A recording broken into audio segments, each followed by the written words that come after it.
Back in the game. Yes, absolutely. How So are you? doing good, doing good. I don't have to actually do any grooming because this morning I did a real good moisturization and I'm letting it soak in. Okay, cool. I actually have a couple women I know that were sending me advice. They're like, for that thick hair, you have to, when you use your moisturizer, because I make my own mustache balm with coconut Oh, oil and petroleum oil and a few other things. And they said you got to put it in there and you have to just let it sit. Don't brush it out. Don't comb it. You got to really let it get in there. just let it sit. Okay, Yeah, cool. yeah. Wow, wow. Yes, yes, yes. I don't know, man. I applaud you because I can't grow a beard. It just itches too much for me. It gets to a point where it itches, I have to cut it off. Really? Yeah, I don't know why. I don't know why. It's always been that way for me. Well, I would say everybody's gonna, no matter what style you go through, you're going to get into a situation where you will have an itchy period. I would Okay. say one of the best tools against it, get a Uh-huh. good brush, like a good Boar's brush, and Okay. always be brushing it to exfoliate and things like that. Okay. And you just gotta get through it. You just have to say to yourself, I'm going to work this out for the next 6 weeks, Okay. Gotcha. and just Gotcha. hustle through it, hustle through it, Okay. hustle through it. But Okay. we're not here to talk about facial stuff. We're to Right. talk Sure. about, let's do this. Let's tell them who you are, what you do, and all that other good stuff. I want you to give them that stellar introduction. And then I'm going to show them your Instagram while we're talking. Okay. Great. Well, my name is Derek Banks. I'm originally from Rochester, New York. That's where I kind of grew up and went to high school, all of that. I've also lived in Orlando, Florida as well for about 20 years. While I was living in New York, I actually fell into a brokerage firm by accident. Uh, I ended up working on a trading desk through a temporary agency. They ended up calling me and saying, "Hey, go to this place tomorrow and work." It was late on a Thursday, and I thought it was really odd that I would have to work somewhere on a Friday. Why would I start my week on a Friday? So I ended up going the next day, and it turned out to be a trading desk. They did primarily IPOs, so they're bringing a lot of companies to market. Now, wait. We can't use abbreviations because a lot of people don't know the same financial lingo that you and I do. So can you Yeah. say what an IPO is? Give them a quick information on what it does. Yes, and in oh boy, initial public offering. So this is when a stock is first entering a stock exchange. So if it's a large company, that's going to be the New York Stock Exchange or maybe the NASDAQ if it's something technical related. Um, Typically, they're not going to be something that you're going to find on, say, the Standard and Poor's 500 because those are going to be more established companies. But somebody who's got a company that's going to enter the Dow in order to have shareholders come on, buy their shares, and build capital for the firm. That's how this is what we did when the company actually got themselves together to the point where they're ready to go public and the public can actually own them. Then that's kind of the process that we helped with. Okay. So So yeah, what so I'm doing that is is putting up your IG so that everyone can see that. okay. Good, good. They can Yeah. see, we do a lot of market talking. And don't worry, for anybody who's not familiar with investing, we don't have. Do you have an air fryer or is that regular fried chicken? That's regular. Yeah. You need to get air fryer, man. It's a game changer. Game I've changer. heard about this. I've heard about this, and I've Game got good reviews on changer. it. Yes, So it looks yes. like you're showing off your life in Rio de Janeiro, Brazil. From I'm guessing, being extraordinarily rich trading. Is that what you're going to talk to me about today? About how you too, in 2 easy steps, can be rich like Derek Banks and live on the beach? Well, that's like the total opposite of what I bring, to the table for people. So that's the fantasy that a lot of people have about trading, and that's like the first thing that comes to their minds. Now, when I came into the business, there was a lot of money in the business. There's still a lot of money in the business. Traders actually do make quite a bit of money. If you're a head trader or an assistant head trader on a desk, you're going to make a lot of money. The potential is there. The bosses I had were very young. Mike Banachanos was maybe 31 at that point in time. His assistant, I think his name was Tom. I forget his last name. But his assistant was very young as well. He probably was in his late 20s or so. And they were pulling down 5 figures a month. So I kind of just decided I probably should stick around and figure out what's going on here, figure out what this business is about, because I didn't grow up with any type of financial background. I didn't have any type of information on stocks. It's not like my father ever told me about stocks or financial matters. So coming there, and arriving there on that Friday, it was just an other world to me. But they liked me and they ended up hiring me. So they ended up hiring me permanent. But it came to a situation where at the end of the year, they decided that the desk that we had in Rochester was going to be consolidated with the desk that they have in Manhattan. And I wasn't in a position at that point in time where I could live in Manhattan by myself. So, or live in New York City. Expensive. What's that? Why can't you live in Manhattan? It was just going to be more expensive than what I was going to be able to. Yeah. I was young. I was 22, just kind of coming in, getting started, and it was just too expensive. I remember there were 2 girls on our desk who were going to move in and be roommates with a girl, and she was already working on our desk in New York, and they were going to share like a studio apartment, and it was like $2,500, $3,000 a month or something, and it needed all like 3 of them to like afford it. So yeah. I was like, there's no way I'm going to go there and I'm going to live by myself. I really don't have a situation for that. So I ended up actually going to Florida and working with another firm there. I went interviewed with them. The guy hired me on. Joe kind of liked my experience. He helped me set up so I could get my licensing. So I was Series 7 and Series 63 licensed, which are the Series 7 license is a license that allows you to actually work in the industry. So I'll explain a little bit. Series, I was life insurance. I did my semi-retire early money on whole life insurance and Series 6 and 63. So I did a lot of mutual funds and whole life insurance. Absolutely. Yes, the 6 and 63. So I had a 7 and a 63. But I didn't get my 63 for a while. I didn't need it because 63 allows you to deal with the public. So they had what's called the blue sky law. So every state has their blue sky laws, and then you qualify for that through getting your Series 63 license to do that. So I did that later on. But getting my 7 was a great experience for me, just kind of studying for that test. It allowed me to work in the firm, and that's a catch-22 with working in a financial firm and why a lot of people don't get to have that experience. The reasoning being is because you need to work in the firm and be sponsored by them to actually take the test. Right. Hold on, wait. My brother Craig just let you. He just sent you a message. Okay, let me check that out too. It says, I had to stop what I was doing to tune in. Okay, great. So I'm trying to break the code before. Okay, good. Okay, we're going to talk a little bit about that. We'll talk about setting up the algorithm and all that and what I did in my software and how long that actually took. So that's not an easy task to do.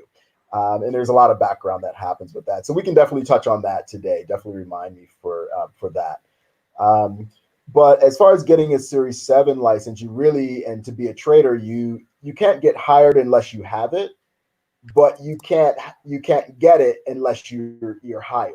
So it's always this catch-22, so you had to kind of find a way in the door. And once you get in the door, then you can get sponsored. So that temp agency was kind of like my way in the door. Being Black and being very young, I think I was 21, almost 22 when I got hired. At that point in time, we're talking early 90s, maybe 1992 or so. So there weren't very many of us represented in Wall Street to begin with. It's very much Italian, it is very much Jewish, and it's very much family oriented. So if you didn't have that kind of connection, there was not a real way for you to kind of enter the game unless you just kind of happened to show up. So it was myself, and then we had another brother that was on our Manhattan desk.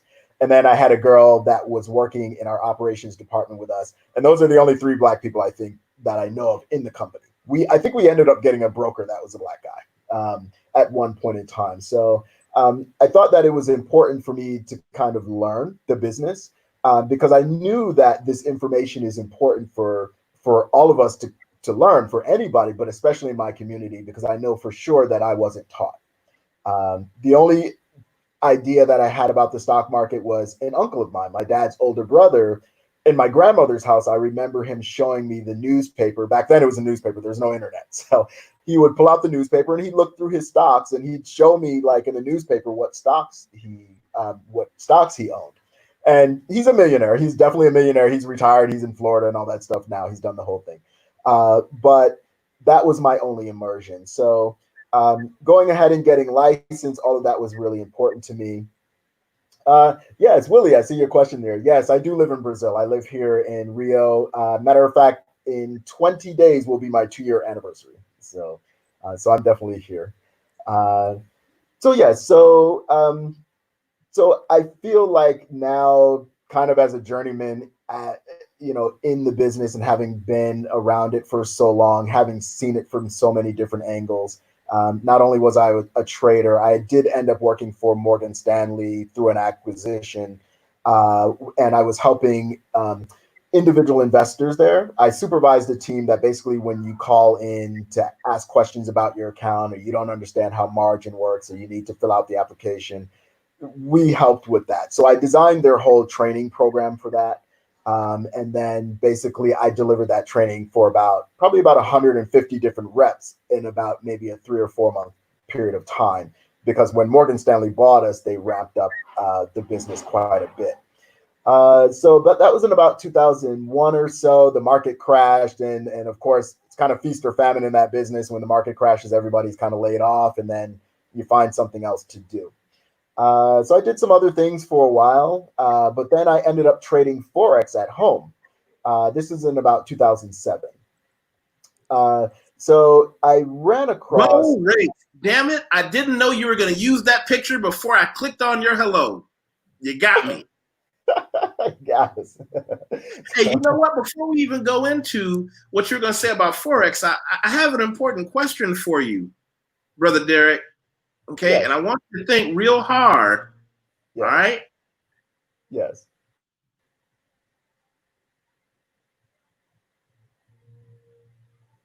Answer?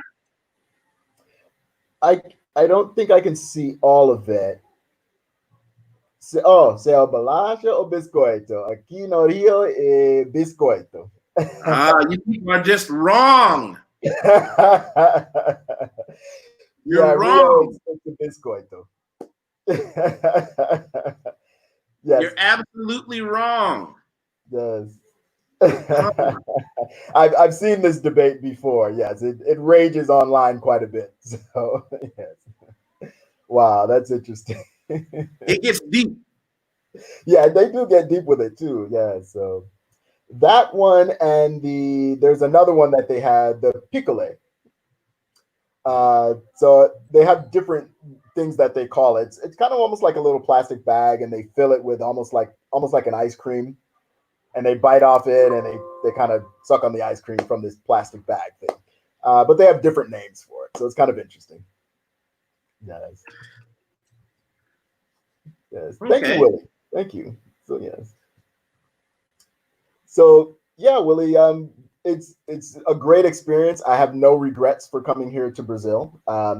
It's obviously not the United States, so you'll have to deal with some inconveniences here. But as far as the quality of life that you can have, and as far as like the fun that you can have here, it's unmatched, and they're really great people. So cost of living is ridiculous. Yes, yes. The cost, it's so cheap. Yes, so cheap. Yes.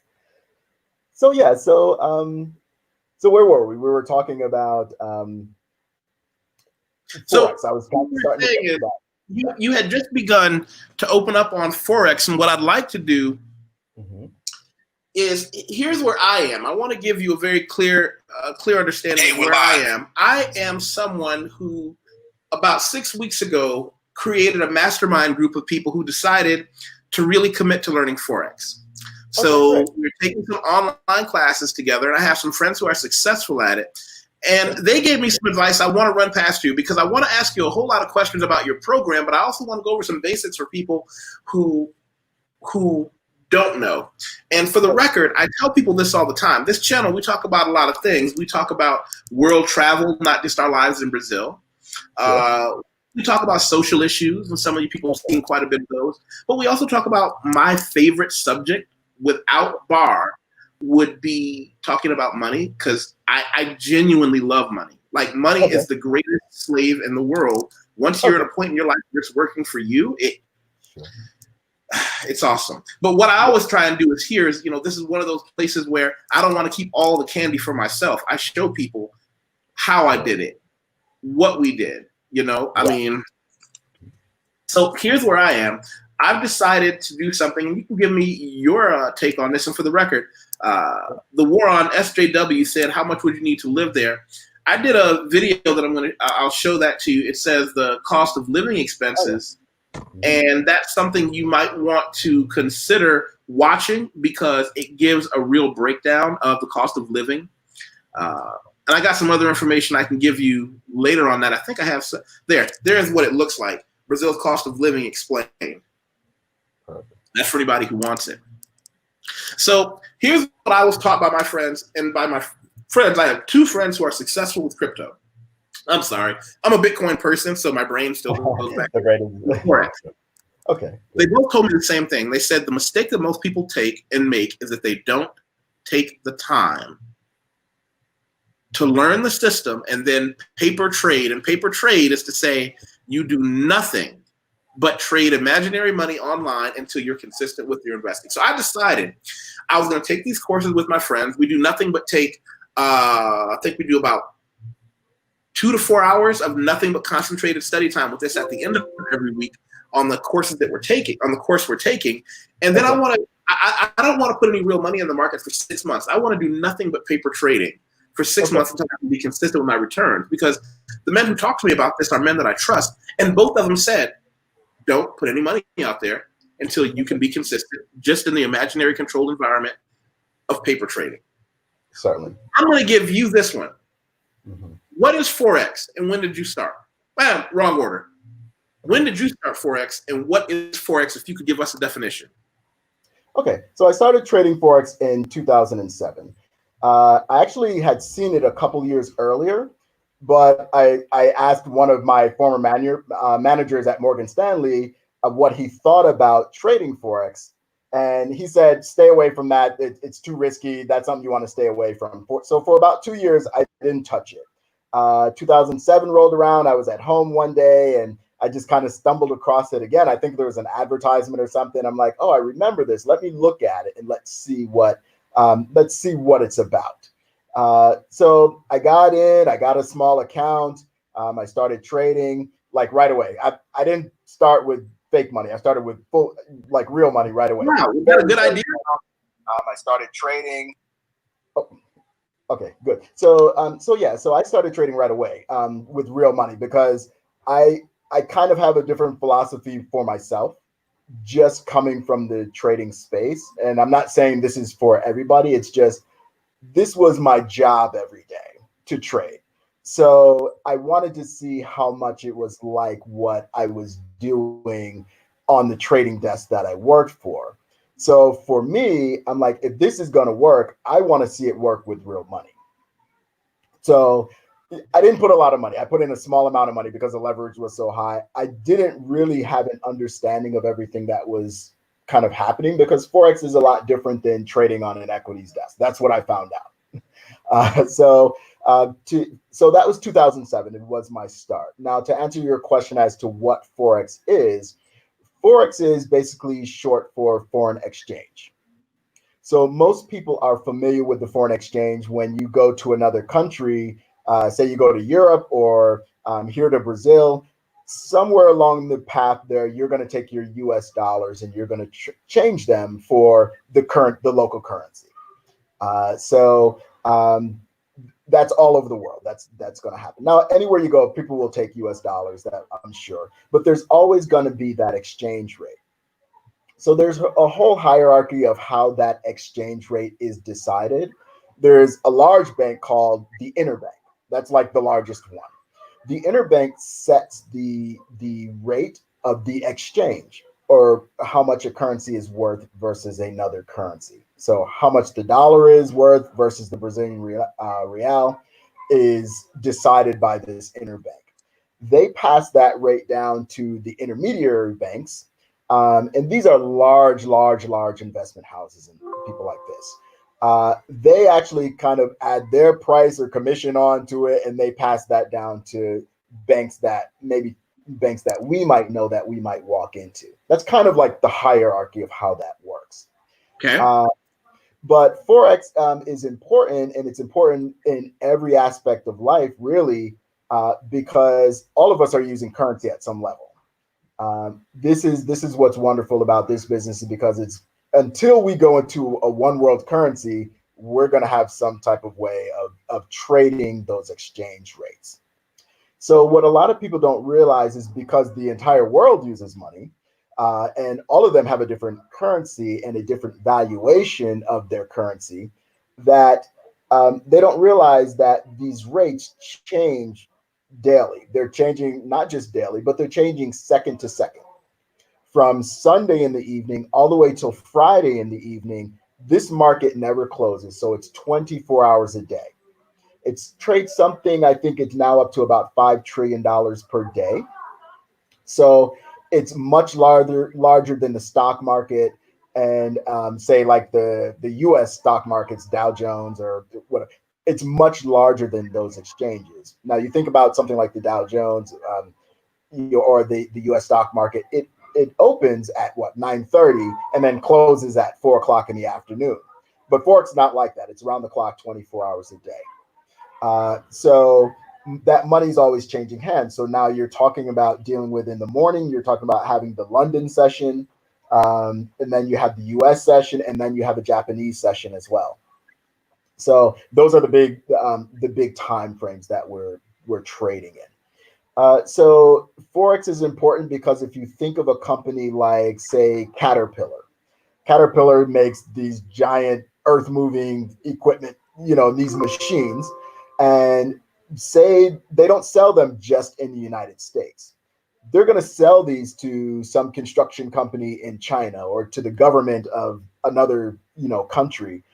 And they're getting their money in that local currency most of the time. So the government of China is not going to pay you in dollars. They're going to pay you in yuan. So what will happen is, most companies, if you look on their 10K report, most companies are going to have a certain amount of currency that they're holding overseas. And they don't move that in currency until it's the right time for them, until it's an advantage for them. Right, until the money is going to make them more money. Exactly. And they definitely don't want to lose money. So you think about a large piece of equipment for Caterpillar. If somebody gives you $500,000 for a machine, you don't want to lose like 50,000 or 40,000 just in the exchange. So they kind of let that money sit in those accounts, and then they move it when it's advantageous for them. So if you look on their 10K report, they're going to have a certain level of currency or holdings that they have. Pretty much international corporations or multinational corporations will have currency that they're holding. So when I talk about the market being $5 trillion per day, what we're saying there is there's a little bit of disconnect there. And this is something in the advertising that I will tell you guys that you need to watch for, because there are going to be people that will come at you and say, oh, I heard you're trading Forex and this is the largest market in the world and you can come trade Forex. It's a $5 trillion market. But they're only telling you part of the story, because retail trading has only existed probably 25, 30 years at this point. I don't have an exact number, but it's only existed about 25, 30 years. But the retail portion of it is just a very small portion of that $5 trillion. The other portion of that, the hugest amount of that, is going to be your governments. It's going to be your big corporations, your big banks, these people that are moving currencies. Maybe something like a mutual fund, something on a grand scale. Those are the people who are really moving the big money on a daily basis. But as far as a retail trading, we're dealing with a small portion of that, and we're allowed to actually speculate in the market. So that's kind of like an overview of what Forex kind of is. I like that. basically, I think that overview was just as long as it needed to be to keep everyone's attention, and it gave accurate information from what I've seen. So let's give the people what they came for. okay. I want to know about this magic machine you've built.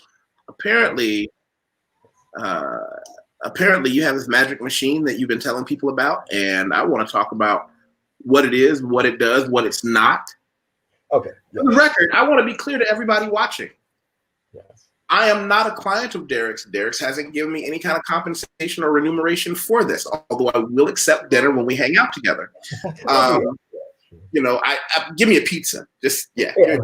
So I want everyone to be clear. I'm not using his product. He didn't pay me to advertise this product. I simply know Derek as a businessman, and one of my jobs is I bring information to people on how to make money. I mean, that's one of the things that I love. That's what I do. Okay, so let's do this. I want to show everybody. First, I'm going to show them your homepage. Okay. Because we got a question earlier. We got a question that says, Willie said, do you have software? Do you help with your trading? Okay. This is what he put together. Now, me personally, much to your chagrin and dismay, I will not touch your automatic trading platform. You know why? I want to get my hands dirty first. And once I understand the basics on my own, then I can worry about some other treats. I would like to give you the parable of my open water scuba diving class. Okay. We went first day of scuba diving class when I lived in Hilo, Hawaii, and you have to bring your equipment, your tanks, and things that you bought. Well, there's one guy, he came in decked out. He had these automatic dive timers on his arm. He had a little microcomputer that would slide on his back. And our dive master was like, whoa, dude, you are seriously deep in the game. He said, I came ready. And he put his hand on this dude's shoulder. He says, you got to put all that in your trunk. Yeah. He said, but why? This is the newest, the latest, and I've got a computer that does this. He said, I've got a pencil and a piece of paper. And until you can prove to me that you can do all of your calculations for your oxygen and all those things by hand, you can't use any of that fancy stuff. Can't use any of that. Exactly. This makes sense, and I'm going to touch on that. I'm going to talk to you about that. What you're saying makes a lot of sense. Because the number one, well, I won't say the number one thing, but one of the things that we must learn and we must think about is that this is extremely personal. I think that may actually be somewhere in my information, but Forex trading is extremely personal. It's not the same for every single person. So like you say, you want to be hands-on, you want to learn it. That's exactly what I mean, because there are other people who don't have that time. But I do recommend people get the foundation, even if they use the auto trader, because it's good to have knowledge of what you're doing and why. And I can tell you all types of stories about that, but I'll give you some examples of that once we kind of get into it as well, and why it may not be for everybody. And there's still a prerequisite of information that you need to have before you actually begin. So it's important. Wow. Well, I want to be clear. Argue with me. So let's do this. Let's get your website, which I gave everybody the link to.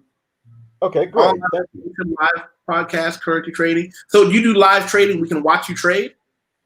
Not just yet. That's something that's coming. Just because we just started kind of putting it out there. So I will actually do that. I'll do live shows. Just we're trying to get everything arranged here in Brazil. Just trying to get everything arranged so that we can actually do that in an effective way. But yeah, that is definitely coming here in a very short term. Yes. Now that is something I'd like to do with you live. I'd like to live share screen with you and have you just go to work. Yeah. So let's do this. Tell me what your machine does. Okay. So the automated trader is basically a platform for people that are busy.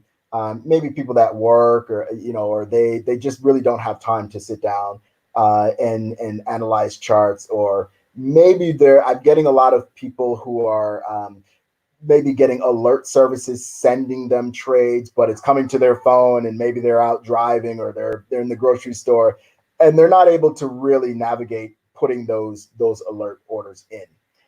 So this is for somebody who wants to kind of be hands off. It's not 100% hands off. There are some responsibilities that you have, and I'm going to talk about that too here in a minute. So, but there's a reason why I developed an auto trader. So, in 2007, when I started trading myself, there was a lot of things I realized I needed to learn. Now I have all this background in trading, but it's not like what I was doing for work. This is a little bit different. So what I decided was maybe what I should do is find a company that actually does this and go work for them. So I looked online, I found a company. It was 5 minutes from my house. I sent him my resume. I talked to the guy, he hired me. So, I started doing radio shows. I started teaching a lot of individual investors on a daily basis. This was my job, teaching them to trade Forex, teaching them strategy. On the website, you'll see a couple of old reviews that they, of people that actually sent me emails talking to me about what I was doing there. So basically, let me read Alicia real quick. She said, okay, all that fundamental, but at the end of the day, the new trader should learn technical analysis and the ability to speculate high probability trade for profit. Sister Alicia, I'm with you. And by the way, not just for Alicia, for everybody. We're digging into a good one, and the only way this channel grows is if everybody shows and helps. Make sure everybody watching, especially if you're watching this on Facebook, you don't know if you're going to get this later. Go into the main YouTube and make sure you click the subscribe button and share this somewhere. And we got, I'm trading Forex and it's going to completely change my mind. Yes, it does. Continue. Yes. So having taught a lot of individual investors from a lot of different walks of life, all different types of wealth situations and dollar amounts, the one thing that I found for most traders they lack, number one, is the mindset and the discipline. That is that's the number one thing that you need when you go to start trading Forex. Mindset and discipline is everything. A lot of what you're taught, if you're getting this from online, if you're getting it from different sources, is not from reputable sources. I see things all the time online. People tend to have a little bit of success here and there, and then all of a sudden they're a guru. They might have money, so now they've got everything. They've got the website, they've got they've got the suit on, and they're doing these hotel meetings and things like that. And they're saying some of the things that I recognize to be myths. In trading, they tell people a lot of things that are not necessarily true, and they put off this. It's billed as this get rich quick type scheme, and that's so not what it is. I look at it as just another stream of income, no matter how small or how large.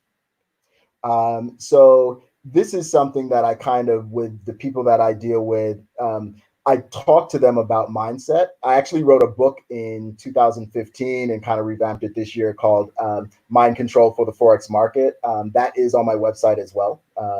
So this is a book that talks about that mindset, kind of where I come from. It talks about getting your mind around actually being a trader, because our thoughts about money, most people thoughts about money are pretty much in error when it comes to trading. Trading involves risk. Forex and commodities is risk. It's just risk written all over it.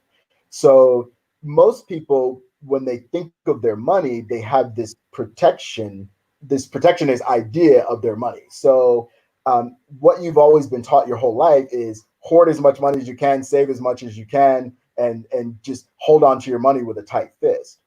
But that's not the way it's going to be in the Forex market. So you have to put your money out there and put it at risk. And you have to be able to detach from it at a certain level as well. So we teach people several things. The first thing we tell them is don't trade money that you can't afford to lose. And we really mean that. So you'd be really surprised how many people come into the game and they're like, here's my rent money and I needed to pay my rent next month. I'm going to trade it and see if I can pay my rent and my car payment next month. There are seriously people who do this. There's a guy. I give people the same information on Bitcoin when I talk to people about Bitcoin. Yeah. And it gets awkward when people don't understand. There is no such thing as get rich quick. I always tell them, speed is the enemy. I have a friend who shall remain nameless who got into cryptocurrency and quickly made a lot of money by not following the rules and then quickly lost more than he had. You've got to take time. We understand it takes time to learn how to make the perfect hamburger. It takes time to learn a technique in Brazilian jiu-jitsu, but we want to believe that something that we can learn online, there's this magic thing that no one knows about that will make us a whole lot of money quickly and without effort or risk, which is... Right. So what I find, even with the auto trader, is that what I find with the auto trader and also with trading for individuals, because I've done that too. I've had people give me money and I've traded for them, and they kind of lose their mind a little bit. Some people want you to make them a millionaire. That this is their idea. It's like, I hired this guy, he's traded all his life, and he's going to make me a millionaire. I had a guy give me somewhere like $3,500 or something. This is back in 2007, 2008. In about a space of about 2 months, he had about 7,500. And I told him, look, here's, you need to take some of this money out. You need to use it. And his thing was like, well, no, do you think you can make me 50,000 by Christmas? And it's like, I know his mindset is in the wrong place. So, just that whole idea, people kind of see sometimes the gains and they just want more. So they kind of lose their mind a little bit, and they don't have the psychology behind it, because they're now every little loss is not acceptable, and every gain has to be astronomical. I have a guy, his name was Dom. He owned a limousine company in Las Vegas. So he's got serious money. Dom's issue was his very first trade ever in life. A friend of him gave him a tip on a company. He bought this stock and he made $285,000 his first time out.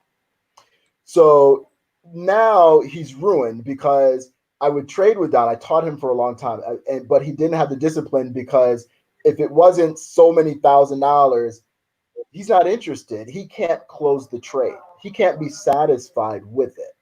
So he's not happy with the slow hustle, like I call it. Yes, with the slow hustle. So everything has to be something that goes out of the park for him. So he lost a lot of money. He'd have trades that were doing very well, and waiting on more money, he'd allowed it to go negative. A trade to go negative. And it's like, no matter what I said to him, he couldn't. It's just something he couldn't get past personally. So this is another issue that you find with traders, and when they don't have the right mindset when they come in, or the right mindset about money itself.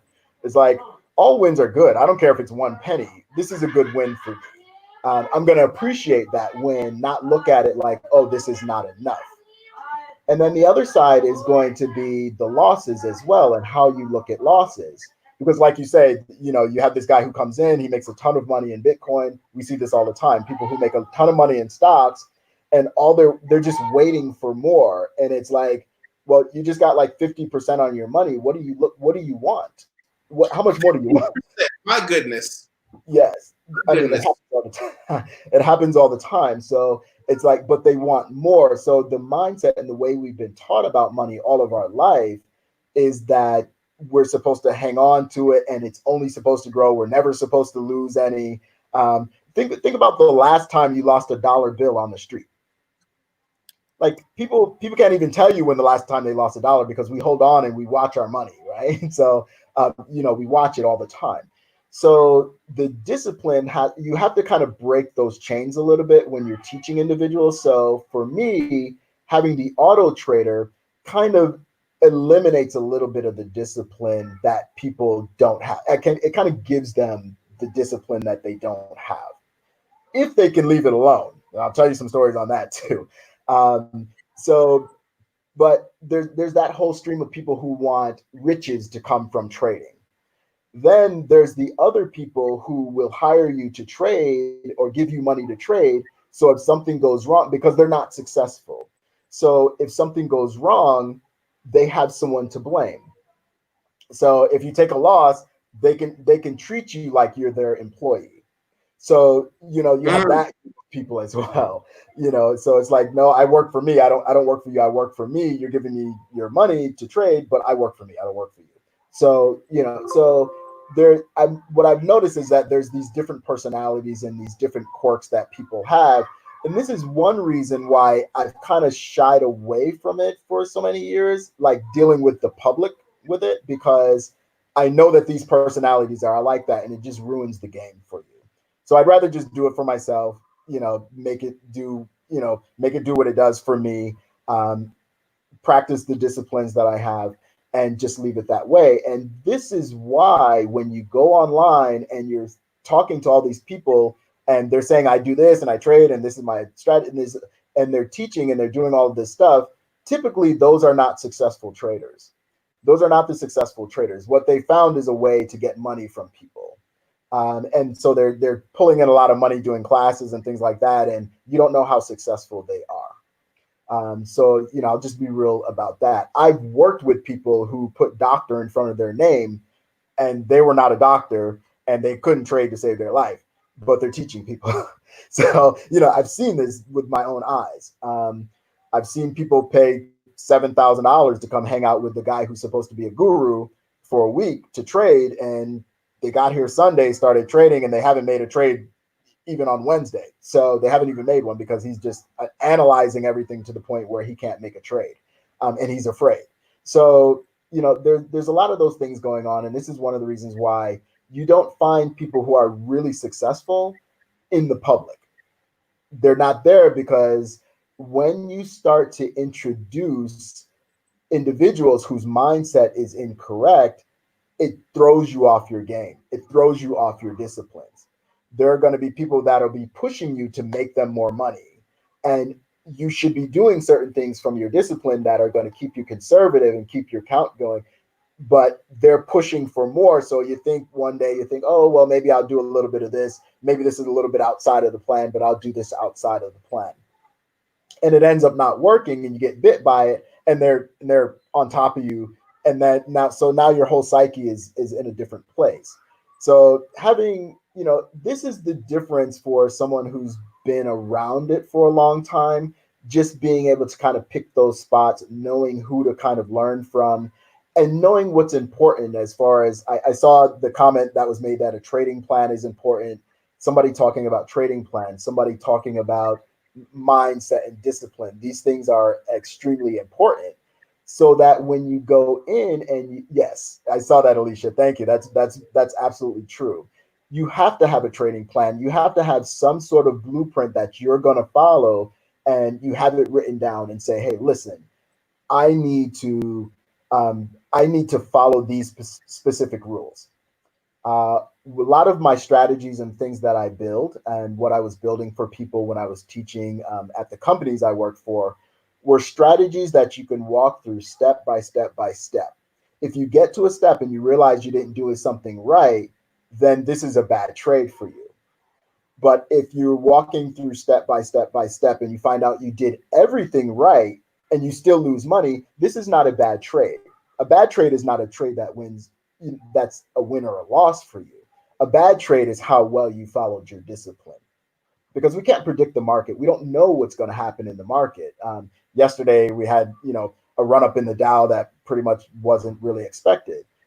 Today the Dow started out pretty good and then it turned negative. I don't know where it is right now. I haven't looked, but then it turned negative. So we can't predict what the market is going to do. We kind of take what we get and we roll with that. And we're like a ship captain. Maybe he knows the storm is coming, but once the boat gets into the storm, he's got to deal with the storm. You know, he's got no other choice. He's out there, and his life and everyone else's life is important. So he's got to go through his disciplines and make sure he does everything possible to keep that boat upright, and to keep from capsizing in the storm. We're the same as traders. Our job is basically to keep that account afloat. We got to do whatever we got to do. If we got to maintain the account, we got to put more money in it. Whatever we got to do, we got to do it to maintain our account, to maintenance it. And people get to a point where, yes, you know, with a lot of the people that I bring here to bring information to the folks who are watching and subscribing, hopefully, Mhm. One of the consistent themes I have is that you're talking to people who know what they're doing. Let me ask a quick question. Are you on LinkedIn? I'm on LinkedIn. Okay. I don't use it Okay. a lot, but I'm on it. What? Yes. What'd you say? I don't use it a lot, but I'm on it. So I get notifications every once in a while, and I tell people happy birthday. That's pretty much what I do. So, Well, this is what I'd like you to do is I'd like you to friend me on LinkedIn. And I okay. also want people to be able to find you on LinkedIn to kind of look up your history. Don't let your history be a mystery. For people who don't know, for me, I've had to pivot something that I did part of the time because I'm mainly a writer, editor, proofreader. I do things of that nature, but I've had to switch almost my entire business to something I did privately. I do expat relocation services, and what I've been doing for people coming to Brazil particularly is all that stuff that people need to have done, healthcare, Yeah. visa, arranging processes, CNPJ, CRNM, all those processes that people don't think about until they get to Brazil or think that maybe they can just muddle through. People have been hiring me to hold their hand through that. And that's one of the things my company has really pivoted into. I've been doing it for almost 2 years, but I've only recently taken it public. I only did it in the past for friends of friends. And now if you're looking at Brazil, this is who I am and what I do. I tell everybody to find me and friend me on LinkedIn, but I also tell people the most important part of my LinkedIn profile is down here. Look at the recommendations. This is where other business professionals put under their business name saying, this guy knows what he's doing. And that's where I tell people to go to look for me. Okay, so wonderful. When they look you up, how will they be able to find your experiences? Will they be able to go online and actually look at some of the things you've done in the past? I don't really publish it that way. I haven't published it really so much on LinkedIn. I don't go back that far really on LinkedIn. But I did write a book about it. Just kind of my experience. I did write the Mind Control for the Forex Market. That's pretty much where I kind of tell my story and what I was doing. So anytime pretty much when I get a person who wants to work with me or they want to learn from me or they want me to do something with them, I shoot them that book first. I have it online. It's on Amazon for the Kindle, but then it's also on my website as well. You can get it there. But typically, because I want people to understand my mindset and kind of where I'm coming from, I send them the book first. I say, listen, you got to read my book. I'm not going to do anything really until you read my book, and then you kind of understand where, the mindset that I'm on and where I kind of come from. So that's pretty much where that information really is. Because with Forex, I don't need to be so public. I haven't needed to be so public. The reason why I kind of revamped the auto trader and I thought it was going to be good for people is because due to coronavirus, a lot of people are home now and they have time to kind of learn something new. But in the meantime, they need to make money as well. So it's just an opportunity for them to have a way to start making and earning some money while they're at home. So yes. So that's the book there. That's the Kindle version. It has been kind of revamped. I do have a PDF version. If you can get like an email list of people that might want the book, I can send it out to everybody. I don't care. It's in a Google. So here's what we're going to do. Yes. Here's what we're going to do, team. Everybody that wants a copy of this book, I want you to email me, and I'm going to put I'm going to put it out so that everybody gets it. My email is YusefWateef at gmail.com.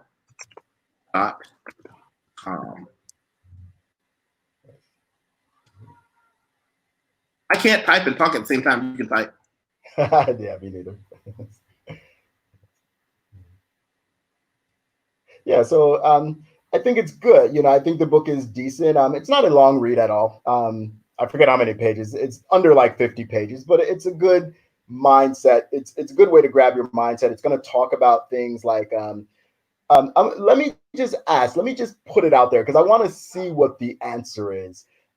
Tell me one of the first things that you learn about trading Forex. What is one of the first things or the consistent thing that you're told when you first start trading Forex from other traders?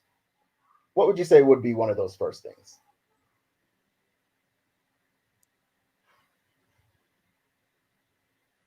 Let's see if anybody. Uh-oh. So let me do this. Willie, make sure I have your email address, and we're going to get you a copy. We'll get you a copy, yeah. So anybody who wants a copy of his book or his POOK by mistake, Yeah, YusefWateef@gmail.com, and I'll make sure you get a copy. And I appreciate you giving that to our readers. Yeah, absolutely, absolutely.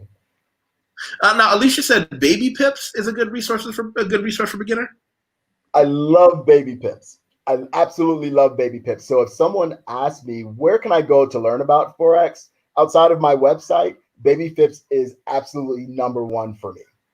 So this is an absolutely great resource for you when you want to learn about trading. So all of you really should go through that course. I haven't been through it in a long time, so I don't know if it's the same, but it's almost like a little university or like a school course, and you kind of just go step by step through it. And so it's a great resource for getting information about trading for real. Yes. So I definitely would recommend it. Baby Pips is wonderful. Absolutely. Yes. So, so I think that one of the things that people are told immediately, and maybe people can co-sign this, is you need to put a stop loss on all your trades. How many of the people listening have heard that? That's me. Put a stop loss on everything. Yes. Wait, yes. Tell them what a stop loss is. Okay, so a stop loss is an order type. There are several of them, but it's a generic order type where you can say, okay, I'm willing to buy or sell at this particular level, but if my loss gets to this particular level, I want that trade to be closed automatically. So people use it as a tool, and it's often taught to be a tool is you don't want to burn your account, so you need to use a stop loss on all of your trades. And this is something that was taught to me when I first started Forex as well.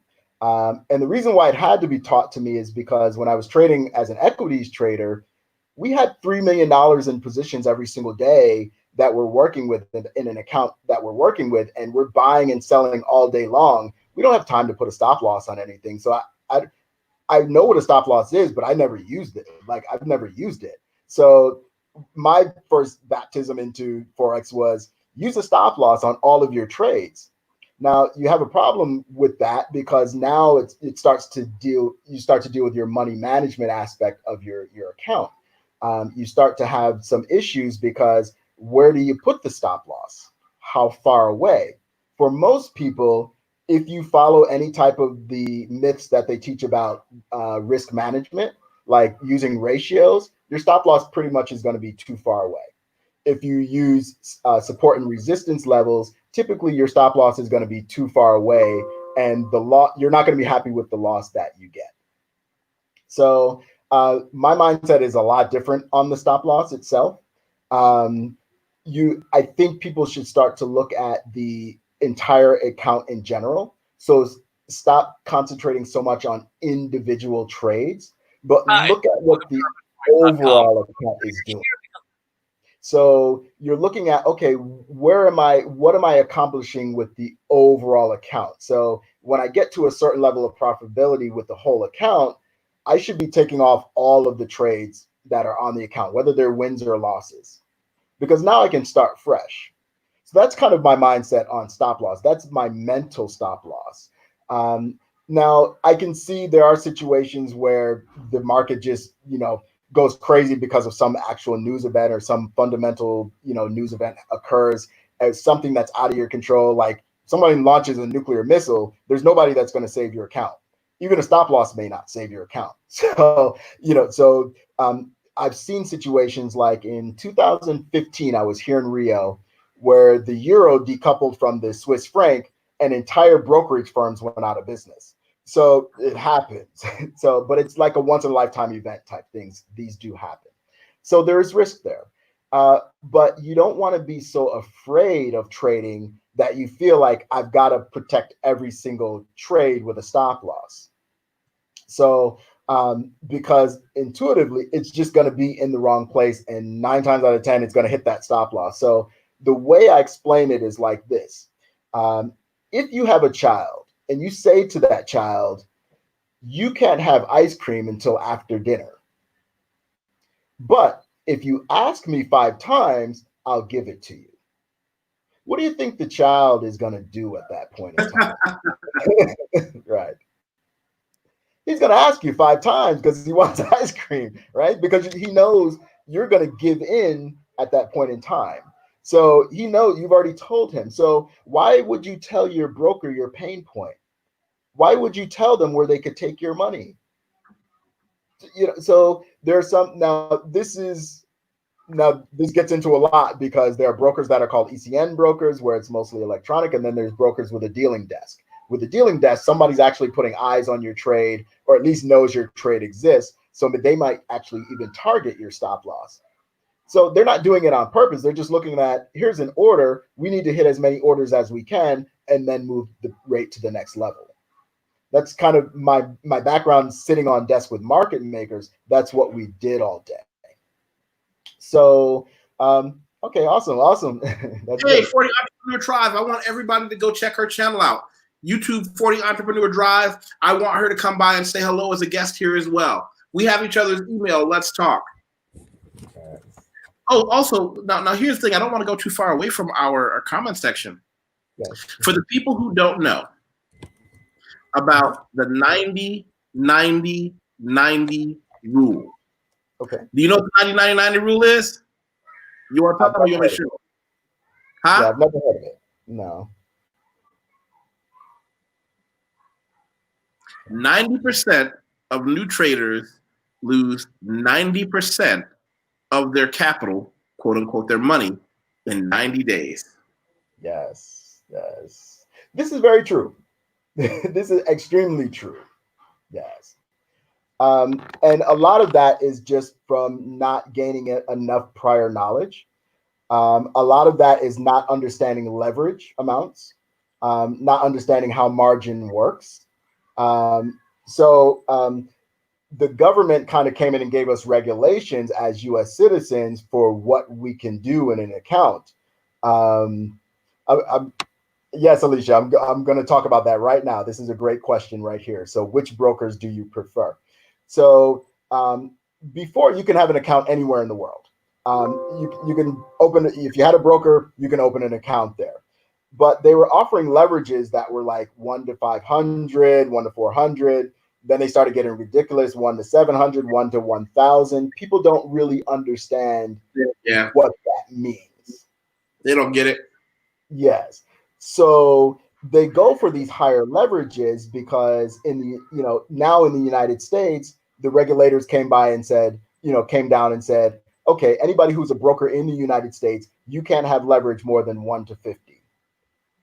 So that basically means, what people don't understand is that when you're putting money into a brokerage account, say you put $1,000 into a brokerage account and you want to use that $1,000 in full for some type of trade, actual money changes hands on the back end. So they're giving you leverage because you don't have enough money to make a trade that's going to pay you enough.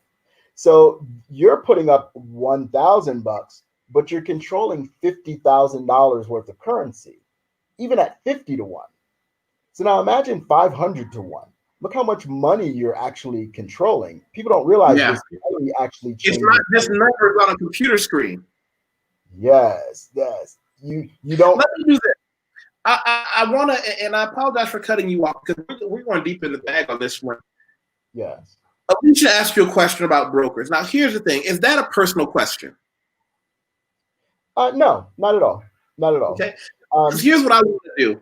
I wanted to introduce, first and foremost, before we go on to talk about anybody else's brokerages or things like that, okay, I wanted to introduce your company, your product to people. Do you think we've done a good job doing that? I think it's been good. I think it's been wonderful. So I'm happy that we were able to do it. If you leave them hanging here, do you think they'll come back? I think so. Yes. You might coming back. I think I go on too long. When I start talking, I go on too long. So no, but here's the thing. I want you to keep going, but we've been here an hour and we're both businessmen. We understand that we've got things to do. At the same time, will you come back and do this with me again? Oh, I'd love to do it again. Absolutely.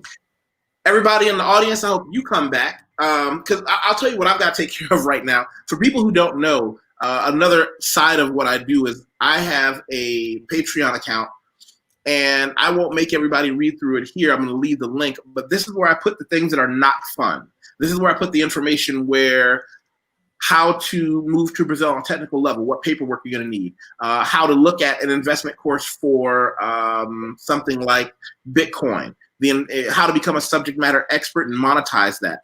This is where I put the information that's not necessarily the most fun, but it's things that people use to make money.